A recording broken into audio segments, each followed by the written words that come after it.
It was a peaceful evening in the small town of Oak Ridge, the kind where the smell of fresh coffee drifted out of the diner, and the sun painted the streets gold before sinking behind the hills. Inside Martha's diner, the regulars sat in their favorite spots, old truckers sipping their fourth cup, a few high school kids sharing fries, and 5 leather-clad bikers who had just come back from a charity ride for veterans. The town was quiet, ordinary, until the door slammed open. A little boy, no older than 7, stumbled in, his cheeks streaked with tears, his small fist shaking. "He hit my grandma," he sobbed, his voice breaking the peaceful hum of the diner. Forks froze mid-air, conversations died instantly, every pair of eyes turned toward the boy standing in the doorway, gasping for breath, fear and anger mixing on his face. Martha, the diner owner, rushed to him, kneeling down. "Sweetheart, what do you mean? Who hit your grandma?" The boy sniffled hard, trying to speak through his tears. "A man in a fancy car," he yelled at her and pushed her. She fell, and her groceries, they're everywhere. His little chest heaved as he tried to explain.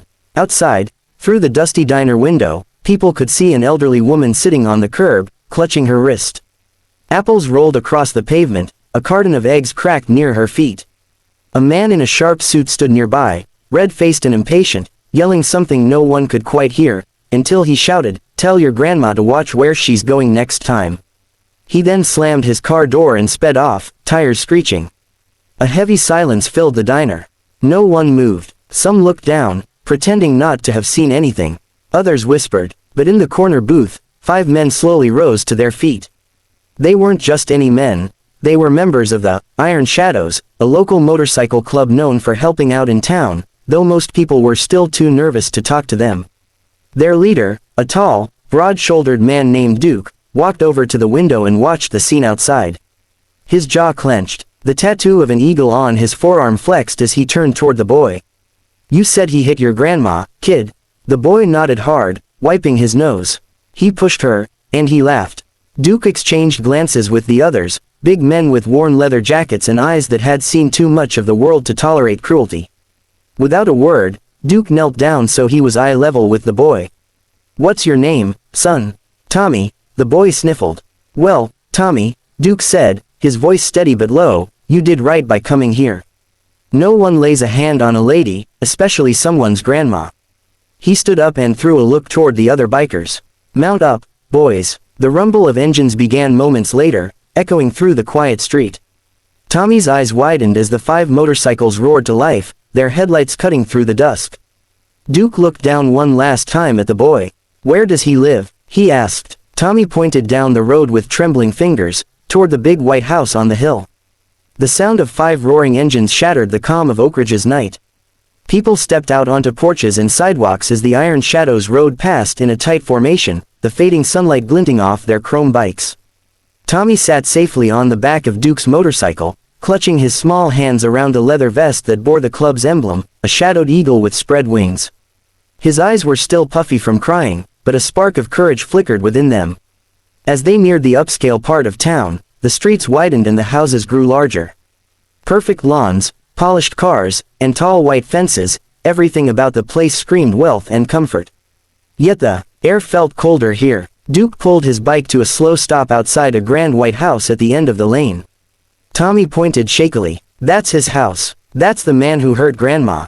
The engines idled like growling beasts as the bikers parked in front of the mansion's stone driveway. Moments later, the same man from before, the one with the slick hair and expensive watch, stepped out onto his porch, still speaking into his phone. He froze when he saw them. 5 bikers, leather-clad and silent, their engines rumbling. His confident smirk vanished instantly. "Can I help you?" he asked, trying to sound firm, but his voice wavered. Duke stepped forward, his boots crunching against the gravel. He removed his helmet and locked eyes with the man. "Yeah," he said evenly. "You can help by apologizing to the lady you shoved to the ground." The man blinked. "Excuse me, you heard me," Duke said. "The old woman you hit earlier. You left her in the street." The man scoffed, his arrogance returning. "Oh, her. She was in the way. I barely touched her. And who do you think you are, coming to my house like this?" Duke's expression didn't change, but the other bikers began to circle, their headlights cutting through the dark like judgmental eyes. One of them, a heavy-set man named Tank, leaned forward on his bike and said in a low voice, "We're the kind of people who don't let men hit grandmas and walk away smiling." The man stepped back, suddenly aware that his expensive suit and manicured lawn meant nothing right now. He looked past Duke and saw Tommy, still sitting on the motorcycle, staring at him with pure hurt in his eyes. That look, innocent, broken, disappointed, did more damage than all the bikers combined. I didn't mean to hurt her," he stammered.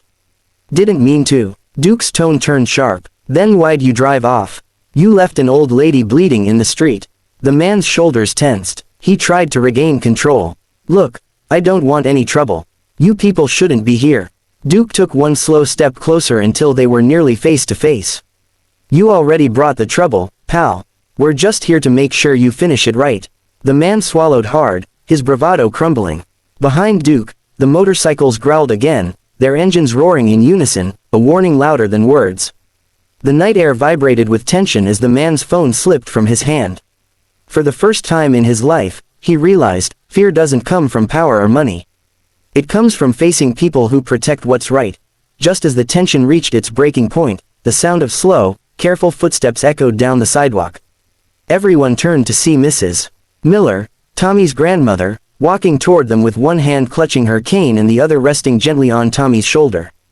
The bruises on her wrist were faintly visible under the streetlight, and her kind eyes held a mixture of pain and quiet strength. Tommy ran to her, wrapping his little arms around her waist. "Grandma, are you okay?" he whispered. She smiled softly, stroking his hair. "I'm fine now, sweetheart." Then she looked up at Duke and his crew. "Boys, you've done enough. I don't want any trouble." Duke stepped forward, his expression respectful. "Ma'am, with all due respect, this man disrespected you. We don't stand by and let that slide." Mrs. Miller sighed, her voice calm but firm. "I appreciate what you're doing, son, but violence doesn't fix ignorance.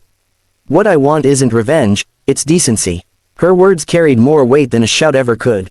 The bikers exchanged looks. Even Tank, the toughest among them, nodded silently. Then all eyes turned to the man in the suit, who stood on his porch, guilt slowly replacing his earlier arrogance. Mrs. Miller took a careful step closer. "All I asked for was a little patience. You didn't have to push me. You could have just helped me pick up my things." The man's face tightened, his pride battling against shame. He glanced at Tommy, who was still clutching his grandmother's hand, eyes filled with silent judgment. The night grew heavy, every second stretching like eternity. Finally, the man exhaled shakily and looked down. I'm sorry," he said quietly, almost to himself. Duke's brows lifted. Louder. The man swallowed hard. "I'm sorry, ma'am, I shouldn't have touched you. I was wrong." Mrs. Miller nodded gently, her kind expression never faltering. "Apology accepted. Just remember, everyone stumbles, but only decent people learn to stand tall again." The bikers relaxed, their engines idling softly now. Duke gave a small, approving nod to Mrs. Miller. "You've got more courage than most people I've ever met." She smiled faintly. "Courage doesn't always wear leather and ride loud bikes, son. Sometimes, it just walks home quietly and forgives." The moment was broken by Tommy's small voice. "Grandma, are they heroes?" Duke chuckled.